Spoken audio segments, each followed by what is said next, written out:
Hello दोस्तों, आपका बहुत बहुत स्वागत है climax classes the way of success में। दोस्तों, मैं टॉप 50 पॉलिटिक क्वेश्चन लेके आया हूँ जो मैं आपको बहुत ही कम समय में कराने वाला हूँ, बहुत तेज़ी से कराने वाला हूँ। सबसे पहले दोस्तों मोटिवेशन कोट से स्टार्ट करते हैं। जीत और हार आपकी सोच पर निर्भर करती है। मान लो तो हार होगी और ठान लो तो जीत होगी। दोस्तों, सबसे पहले आप कोई एम सेट कर लीजिए। अगर आप ये मान लेंगे कि आप अपने एम में सफल होने वाले हैं तो आप दोस्तों सफल हो जाएंगे। और अगर आप ये मान लेंगे, दिमाग में रख लेंगे कि मैं हार जाऊंगा, तो दोस्तों आप हार जाएंगे। इसलिए अगर आपने सरकारी नौकरी को अपना लक्ष्य बनाया हुआ है तो दोस्तों हर प्रयास कीजिए उसको प्राप्त करने के लिए, और बिल्कुल अपने दिमाग में ये ठान लीजिए कि आपको सरकारी नौकरी मिल जाएगी, तो आपको ज़रूर मिल जाएगी। तो दोस्तों इसी के साथ शुरू करते हैं। पहला क्वेश्चन है, भारत सरकार का संवैधानिक अध्यक्ष कौन होता है? ऑप्शन नंबर है प्रधानमंत्री, बी महान्यायवादी, सी भारत के न्यायाधीश और डी राष्ट्रपति। तो दोस्तों इसका सही आंसर होगा ऑप्शन नंबर डी राष्ट्रपति। दोस्तों वर्तमान में भारत के राष्ट्रपति रामनाथ कोविंद जी हैं। किस सदन में अध्यक्ष उस सदन का सदस्य नहीं होता है? Option number A Rajya Sabha, B Lok Sabha, C Vidhan Sabha और डी विधान परिषद। तो दोस्तों इसका बिल्कुल सही आंसर होगा option number A Rajya Sabha. Rajya Sabha का जो अध्यक्ष होते हैं दोस्तों उस सदन के सदस्य नहीं होते हैं, और जो राज्यसभा के दोस्तों अध्यक्ष होते हैं वो भारत के उपराष्ट्रपति होते हैं। वर्तमान में भारत के उपराष्ट्रपति दोस्तों वेंकैया नायडू जी हैं। अगला क्वेश्चन है दोस्तों, प्रधानमंत्री बनने की न्यूनतम आयु क्या होती है? ऑप्शन नंबर ए 21 वर्ष, ऑप्शन नंबर बी 25 यानी 25 वर्ष, ऑप्शन नंबर सी 30 वर्ष, ऑप्शन नंबर डी 35 वर्ष 35 ईयर। तो दोस्तों इसका बिल्कुल सही आंसर होगा ऑप्शन नंबर बी 25 वर्ष। दोस्तों प्रधानमंत्री बनने की कोई स्पेसिफिक आयु नहीं होती, क्योंकि प्रधानमंत्री लोकसभा का सदस्य होता है और लोकसभा का सदस्य बनने की आयु 25 वर्ष होती है। इसलिए प्रधानमंत्री बनने की भी न्यूनतम आयु 25 वर्ष होती है। दोस्तों राष्ट्रपति बनने की और उपराष्ट्रपति बनने की न्यूनतम आयु 35 वर्ष होती है। राज्यसभा का सदस्य बनने की न्यूनतम आयु 30 वर्ष होती है। दोस्तों भारत में सबसे कम उम्र के प्रधानमंत्री बनने वाले जो व्यक्ति थे वो थे राजीव गांधी। याद रखिएगा, राजीव गांधी सबसे कम उम्र के यानी सबसे युवा प्रधानमंत्री थे भारत के। अगला क्वेश्चन दोस्तों, स्वतंत्र भारत के प्रथम मंत्रिमंडल में केंद्रीय शिक्षा मंत्री निम्नलिखित में से कौन थे? राजकुमारी अमृत कौर, गुलजारी लाल नंदा, मौलाना अबुल कलाम आज़ाद या फिर सरदार वल्लभ भाई पटेल। तो दोस्तों इसका बिल्कुल सही आंसर होगा मौलाना अबुल कलाम आज़ाद। ये दोस्तों भारत के प्रथम शिक्षा मंत्री थे। इन्हीं के जन्म दिवस पर दोस्तों नेशनल एजुकेशन डे भी मनाते हैं। दोस्तों राजकुमारी अमृत कौर भारत की प्रथम स्वास्थ्य मंत्री थी। गुलजारी लाल नंदा 2 बार कार्यकारी प्रधानमंत्री बने थे। और सरदार वल्लभ भाई पटेल दोस्तों भारत के प्रथम गृह मंत्री थे और भारत के प्रथम उप प्रधानमंत्री भी थे। अगला क्वेश्चन है, संवैधानिक दृष्टि से देखा जाए तो उप प्रधानमंत्री निम्नलिखित में से किसके समकक्ष होता है? राष्ट्रपति, प्रधानमंत्री, लोकसभा अध्यक्ष या फिर कैबिनेट मंत्री। तो दोस्तों इसका बिल्कुल सही आंसर होगा ऑप्शन नंबर डी कैबिनेट मंत्री। जो उपराष्ट्रपति होता है दोस्तों उसकी रैंक कैबिनेट मंत्री के इक्वल होती है। अगला क्वेश्चन है, राष्ट्रमंडल अध्यक्षों के सम्मेलन का पदेन महासचिव निम्नलिखित में से कौन होता है? लोकसभा महासचिव, लोकसभा अध्यक्ष, लोकसभा उपाध्यक्ष या फिर राज्यसभा के पदेन अध्यक्ष। दोस्तों इसका बिल्कुल सही आंसर होगा लोकसभा महासचिव। दोस्तों वर्तमान में लोकसभा महासचिव स्नेहलता श्रीवास्तव जी हैं, जबकि राज्यसभा के महासचिव देश दीपक वर्मा हैं। अगला क्वेश्चन है, लोकसभा अध्यक्ष अपना पद कब खाली करते हैं? दोस्तों इंपॉर्टेंट क्वेश्चन है, याद रखिएगा। राष्ट्रपति द्वारा ऐसा कहे जाने पर, अगली लोकसभा गठन के बाद, लोकसभा भंग हो जाने पर और इनमें से कोई नहीं। तो दोस्तों इसका बिल्कुल सही आंसर होगा अगली लोकसभा गठन के बाद। दोस्तों वर्तमान में लोकसभा अध्यक्ष ओम बिरला जी हैं। ये राजस्थान के कोटा से लोकसभा सदस्य हैं। अगला क्वेश्चन है, निम्नलिखित में से किसने 2 बार कार्यकारी प्रधानमंत्री के रूप में पदभार ग्रहण किया है? चौधरी चरण सिंह, नरेंद्र मोदी, गुलजारी लाल नंदा, मोरारजी देसाई। सी गुलजारी लाल नंदा। दोस्तों मोरारजी देसाई भारत के सबसे अधिक उम्र के प्रधानमंत्री बनने वाले व्यक्ति थे और ये पहले गैर कांग्रेसी प्रधानमंत्री भी थे। वर्तमान में दोस्तों नरेंद्र मोदी जी प्रधानमंत्री हैं और चौधरी चरण सिंह दोस्तों भारत के प्रधानमंत्री थे और यूपी के ये सीएम भी थे, याद रखिएगा, उत्तर प्रदेश के। अगला क्वेश्चन है, लोकसभा में केंद्र शासित प्रदेशों के प्रतिनिधि किस प्रकार चुने जाते हैं? नामांकन द्वारा, अप्रत्यक्ष निर्वाचन द्वारा, प्रत्यक्ष निर्वाचन द्वारा, या फिर इनमें से कोई नहीं। तो दोस्तों इसका बिल्कुल सही आंसर होगा प्रत्यक्ष निर्वाचन द्वारा। अगला क्वेश्चन दोस्तों, जो भाई मैंने ऊपर बताया था आपको कि सर्वप्रथम गैर कांग्रेसी प्रधानमंत्री बनने वाले निम्नलिखित में से कौन थे? गुलजारी लाल नंदा, लाल बहादुर शास्त्री, चौधरी चरण सिंह और मोरारजी देसाई। तो दोस्तों इसका बिल्कुल सही आंसर होगा option number D, Morarji Desai.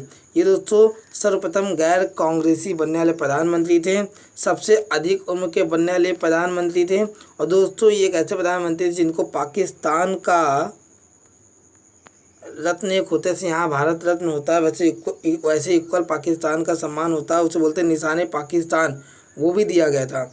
दोस्तों गुलजारी लाल नंदा 2 बार कार्यकारी प्रधानमंत्री बने थे। लाल बहादुर शास्त्री दोस्तों बाद के दूसरे प्रधानमंत्री थे। और दोस्तों इन्हीं के समय में ताशकंद समझौता हुआ था। मैंने दोस्तों जो आपकी पिछली टॉप 20 क्वेश्चन कराया था उसमें मैंने कराया था कि ताशकंद समझौता कब हुआ था, 10 जनवरी 1966 को हुआ था दोस्तों। और लाल बहादुर शास्त्री उस समय प्रधानमंत्री थे।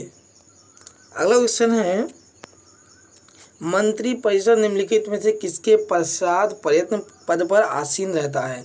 राष्ट्रपति, लोकसभा, प्रधानमंत्री या फिर राज्यसभा? तो दोस्तों इसका बिल्कुल सही आंसर होगा लोकसभा। मंत्रिपरिषद लोकसभा के पश्चात प्रयत्न पद पर आसीन रहता है। अगला क्वेश्चन दोस्तों, मंत्रिपरिषद में कितने स्तर के मंत्री होते हैं? 3, 4, 5, 6? तो दोस्तों इसका बिल्कुल सही आंसर होगा ऑप्शन नंबर ए 3। दोस्तों कैबिनेट मंत्री, इंडिपेंडेंट चार्ज यानी कि स्वतंत्र प्रभार और राज्य मंत्री। अगला क्वेश्चन है, राज्यसभा में गणपूर्ति यानी कि कोरम के लिए निर्धारित संख्या निम्नलिखित में से क्या होगी? 10, 20, 25, 50? दोस्तों याद रखिएगा 25 होगी। दोस्तों कोरम क्या होता है? जितने टोटल सदस्य होते हैं कुल सदस्य का 1/10 को कोरम बोलते हैं। अगला क्वेश्चन है दोस्तों, राज्यसभा में किस राज्य के प्रतिनिधियों की संख्या सबसे अधिक है? आंध्र प्रदेश, महाराष्ट्र, बिहार, उत्तर प्रदेश? तो दोस्तों इसका बिल्कुल सही आंसर होगा option number D Uttar Pradesh. दोस्तों राज्यसभा में उत्तर प्रदेश की 31 सीटें हैं जो कि सबसे ज़्यादा हैं। और लोकसभा में ही दोस्तों उत्तर प्रदेश सबसे अधिक सीटें हैं जो कि सबसे ज़्यादा है 80। अगला क्वेश्चन है, भारत में मंत्रिपरिषद के अधिकतर सदस्य निम्नलिखित में से लिए जाते हैं? राज्यसभा से, लोकसभा से, नौकरशाही से या फिर अंतर्जातीय परिषद समिति से? तो इसका बिल्कुल सही आंसर होगा दोस्तों लोकसभा से। श्रीमती प्रतिभा पाटिल भारत की किस क्रम की प्रधानमंत्री थी? 10, 11, 12, 13? तो दोस्तों इसका बिल्कुल सही आंसर होगा option number C 12। Pratibha Patil ji 12 number की राष्ट्रपति थी दोस्तों। अगला क्वेश्चन है, किसी मृत्युदंड पाए अपराधियों को क्षमादान करने की शक्ति किसे प्राप्त है? राष्ट्रपति, प्रधानमंत्री, लोकसभा अध्यक्ष, उपराष्ट्रपति? तो दोस्तों इसका बिल्कुल सही आंसर होगा राष्ट्रपति के पास है। आर्टिकल 72 के तहत दोस्तों राष्ट्रपति के पास क्षमादान करने की शक्ति है, याद रखिएगा। भारत के किसी राज्य की राज्यपाल बनने वाली प्रथम महिला कौन है? सुषमा स्वराज, सरोजनी नायडू, सुचेता कृपलानी या फिर अमृत कौर? तो दोस्तों इसका बिल्कुल सही आंसर होगा option number B Sarojini Naidu. दोस्तों किसी भी राज्य की राज्यपाल बनने वाली जो सबसे प्रथम महिला वो सरोजनी नायडू हैं। दोस्तों सबसे पहले ये यूपी की राज्यपाल बनी थी। इनको दोस्तों नाइटिंगेल ऑफ इंडिया भी बोलते हैं। और दोस्तों ये भारतीय राष्ट्रीय कांग्रेस की प्रथम भारतीय महिला अध्यक्ष भी थी जो 1925 में कानपुर अधिवेशन में बनी थी।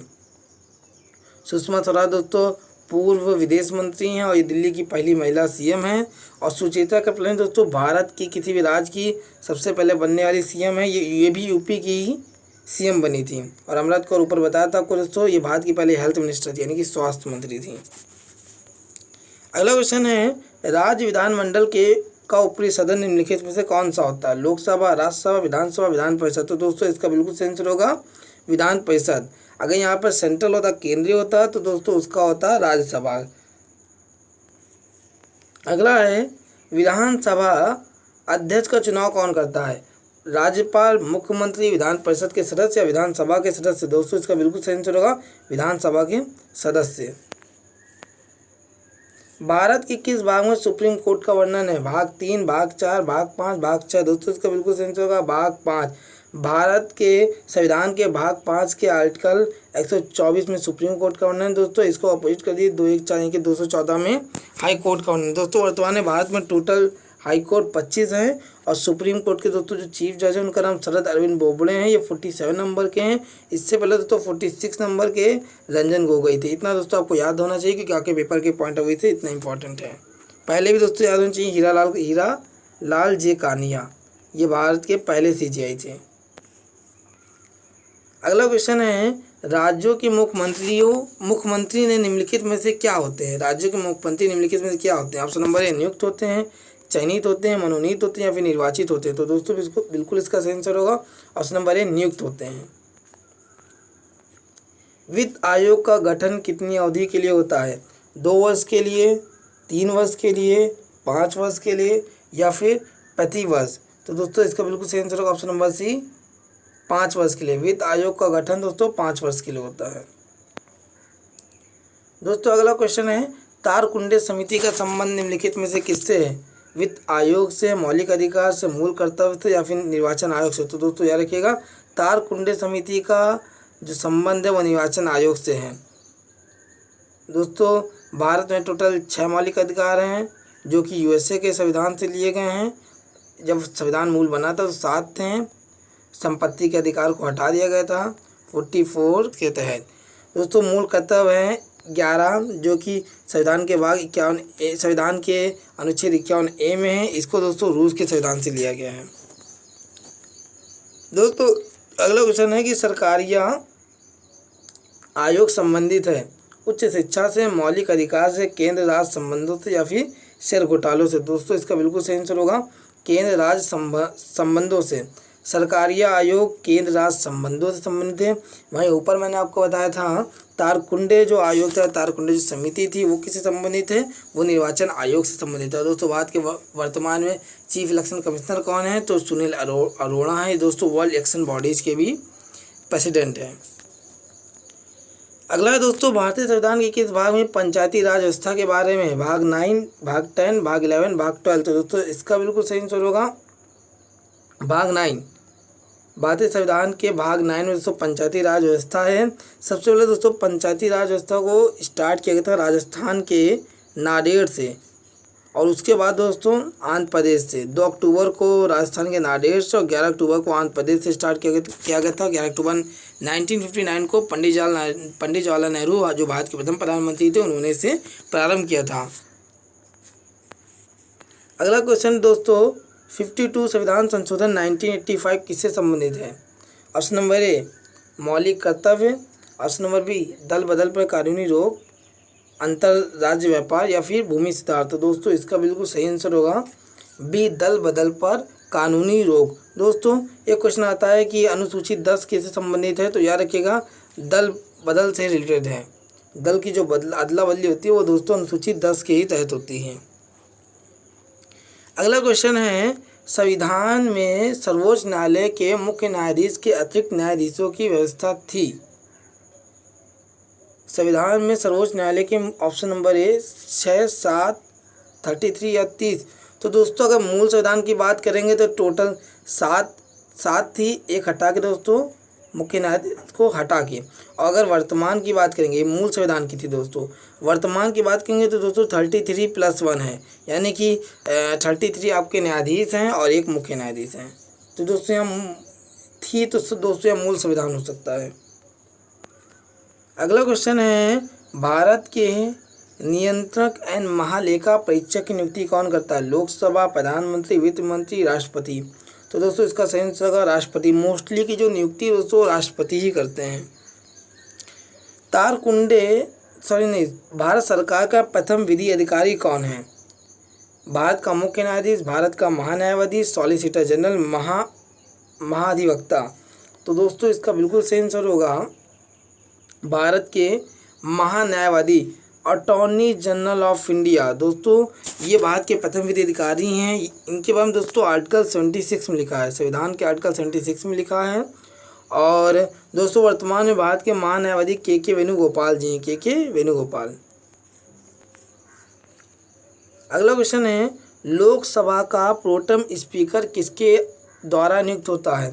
लोकसभा के सदस्य, लोकसभा उपाध्यक्ष, लोकसभा अध्यक्ष और राष्ट्रपति। तो दोस्तों इसका बिल्कुल सही आंसर होगा राष्ट्रपति। दोस्तों सबसे पहले अगर नई लोकसभा गठन होता है तो लोकसभा के प्रोटेम स्पीकर का नियुक्ति करते हैं राष्ट्रपति। वो लोकसभा के सभी सदस्यों को शपथ दिलाते हैं लोकसभा सदस्य की। उसके बाद दोस्तों वे अपना लोकसभा अध्यक्ष चुनते हैं और उसके बाद ये पद अपने आप समाप्त हो जाता है लोकसभा के प्रोटेम स्पीकर का। अगला क्वेश्चन दोस्तों, लाभ के पद का निर्णय कौन करेगा? सुप्रीम कोर्ट, संघ लोक सेवा आयोग यानी कि यूपीएससी, संघीय संसद या राष्ट्रपति। तो दोस्तों बिल्कुल का सही आंसर होगा संघीय संसद। संसद का निर्माण जो 3 से मिलकर होता है, राष्ट्रपति से, लोकसभा से और राज्यसभा से। संसद का दोस्तों उच्च सदन कहलाता है राज्यसभा और निम्न सदन लोकसभा। अगला क्वेश्चन है दोस्तों, भारतीय संविधान के किस अनुच्छेद में संवैधानिक उपचारों का अधिकार दिया गया है? Article 30, article 32, article 33, article 17। तो दोस्तों इसका बिल्कुल सही आंसर होगा आर्टिकल 32। दोस्तों इसको संविधान की आत्मा भी कहा था बी आर अम्बेडकर जी ने, संवैधानिक उपचारों का अधिकार। अगला क्वेश्चन है, मौलिक कर्तव्यों को जोड़ा गया था 40वें संविधान संशोधन द्वारा, 42वें संविधान संशोधन द्वारा, 44वें संविधान संशोधन द्वारा या फिर 46वें संविधान संशोधन द्वारा। तो इसका बिल्कुल सही आंसर होगा दोस्तों 42वें संविधान संशोधन द्वारा, जो कि 1976 में हुआ था। दोस्तों 42वें संविधान संशोधन को मिनी कॉन्स्टिट्यूशन यानी कि छोटा संविधान भी बोलते हैं, क्योंकि बहुत ज़्यादा उसमें संशोधन हुए थे उस समय। दोस्तों अगला क्वेश्चन है कि किसी कैदी को न्यायालय के समक्ष प्रस्तुत करवाने के लिए किस रिट की आवश्यकता होती है? बंदी प्रत्यक्षीकरण, अधिकार प्रचार, उत्प्रेषण या इनमें से कोई नहीं। तो दोस्तों इसका बिल्कुल सही आंसर होगा बंदी प्रत्यक्षीकरण। दोस्तों आर्टिकल 32 जो अभी आपको ऊपर पढ़ाया था संवैधानिक उपचारों का अधिकार, दोस्तों उसके तहत सुप्रीम कोर्ट 5 प्रकार की रिट जारी कर सकता है। उसमें से एक है दोस्तों बंदी प्रत्यक्षीकरण। इसका काम होता है किसी कैदी को न्यायालय के समक्ष प्रस्तुत करवाने के लिए रिट की आवश्यकता। अगला दोस्तों, संसद का स्थायी सदन कौन सा होता है? लोकसभा, विधानसभा, राज्यसभा, विधान परिषद। तो दोस्तों याद रखिएगा संसद का स्थायी सदन राज्यसभा होता है। इनके सदस्यों की नियुक्ति 6 वर्ष के लिए होती है। हर 2 वर्ष के अंतराल में दोस्तों 1/3 सदस्य जो होते हैं उनका कार्यकाल समाप्त हो जाता है, उनकी फिर से चुनाव होता है। दोस्तों राज्यसभा संसद का उच्च सदन भी होता है। लोकसभा दोस्तों संसद का निम्न सदन होता है और ये लोकप्रिय सदन भी होता है। इसके सदस्य जनता द्वारा डायरेक्टली चुन के आते हैं दोस्तों। अगला क्वेश्चन है, सिक्किम को किस वर्ष भारतीय राज्य का दर्जा मिला था? 1963, 1965, 1955 या 1975। तो दोस्तों इसको बिल्कुल सही आंसर होगा 1975। दोस्तों 1963 को 1 दिसंबर 1963 को नागालैंड की स्थापना हुई थी, याद रखिएगा नागालैंड की। और 1965 को दोस्तों बताया था आपको ताशकंद समझौता, भारत पाकिस्तान युद्ध हुआ था। और 1 दिसंबर 1965 को दोस्तों बीएसएफ का गठन हुआ था। दोस्तों सिक्किम की राजधानी गंगटोक है और वहाँ के सीएम प्रेम सिंह तमांग जी हैं, याद रखिएगा प्रेम सिंह तमांग। अगला क्वेश्चन है, भारतीय नागरिकों के मौलिक अधिकारों का वर्णन है। आर्टिकल 12 से 35, आर्टिकल 13 से 36, आर्टिकल 17 से 38 या फिर आर्टिकल 14 से 32। तो दोस्तों इसका सही आंसर होगा आर्टिकल 12 से 35। दोस्तों आर्टिकल 12 से 35 संविधान के मौलिक अधिकार हैं और मौलिक अधिकार को दोस्तों यूएसए के संविधान से लिया गया है। न्यायालय की व्यवस्था भी यूएसए के संविधान से लिया गया है। राष्ट्रपति और उपराष्ट्रपति का चुनाव या निर्वाचन जितना भी दोस्तों वो भी यूएसए के संविधान से लिया गया है। अगला क्वेश्चन दोस्तों, एक समान सिविल संहिता का वर्णन किस अनुच्छेद में है? अनुच्छेद 40, अनुच्छेद 44, अनुच्छेद 50 या फिर अनुच्छेद 32। तो दोस्तों इसका बिल्कुल सही आंसर होगा अनुच्छेद 40। दोस्तों याद रखिएगा ये एक समान है 4 और 4, तो एक समान सिविल संहिता का जो वर्णन है वो अनुच्छेद 44 में है दोस्तों। और अनुच्छेद 44 दोस्तों नीति निर्देशक तत्व के अंतर्गत आता है। और नीति निर्देशक तत्वों को दोस्तों मैंने अपनी पिछली वीडियो में बताया था कि नीति निर्देशक तत्वों को आयरलैंड के संविधान से लिया गया है। दोस्तों आयरलैंड के संविधान थे जो राष्ट्रपति मनोनीत करते हैं 12 सदस्यों को राज्यसभा में, वो प्रोसेस भी आयरलैंड के संविधान से ही लिया गया। और राष्ट्रपति के लिए दोस्तों जो निर्वाचन मंडल की व्यवस्था होती है उसका प्रोसेस भी आयरलैंड के संविधान से ही लिया गया है। अगला क्वेश्चन है दोस्तों, विधानसभा सदस्यों का निर्वाचन किसकी देखरेख में होता है? सुप्रीम कोर्ट, प्रधानमंत्री, निर्वाचन आयोग या फिर राष्ट्रपति। तो दोस्तों इसका बिल्कुल सही आंसर होगा ऑप्शन नंबर सी, निर्वाचन आयोग।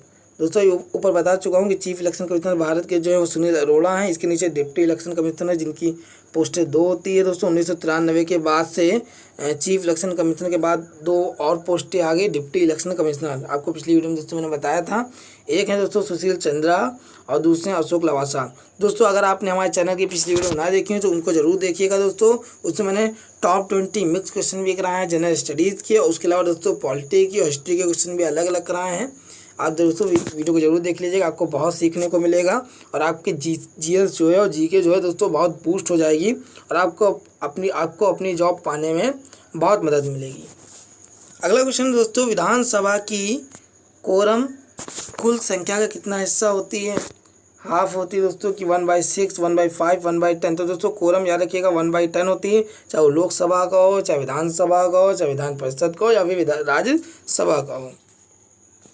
दोस्तों अगला क्वेश्चन है, अन्य निर्वाचन आयुक्त अपना त्यागपत्र किसे देते हैं? प्रधानमंत्री, राष्ट्रपति, मुख्य निर्वाचन आयुक्त या फिर उपराष्ट्रपति? तो दोस्तों इसका बिल्कुल सही आंसर होगा ऑप्शन नंबर बी, राष्ट्रपति। दोस्तों याद रखिएगा राष्ट्रपति जिनकी नियुक्ति करता है अपना त्यागपत्र वे राष्ट्रपति को ही देते हैं। और दोस्तों अभी मैंने अन्य निर्वाचन आयुक्त के बारे में बताया था, सुशील चंद्रा और अशोक लवासा जी जो वर्तमान में दोस्तों, पहले जब मूल संविधान बना था तो केवल एक पोस्ट रखी गई थी इलेक्शन कमिश्नर की। बात को दोस्तों 1993 में संविधान संशोधन हुआ और पोस्टें, एक पोस्ट जो होगी उससे नाम रख दी गई चीफ इलेक्शन कमिश्नर, उसके नीचे 2 पोस्टें और रख दी गई इलेक्शन कमिश्नर या डिप्टी इलेक्शन कमिश्नर। तो दोस्तों ये 1993 के बाद हुआ, याद रखिएगा।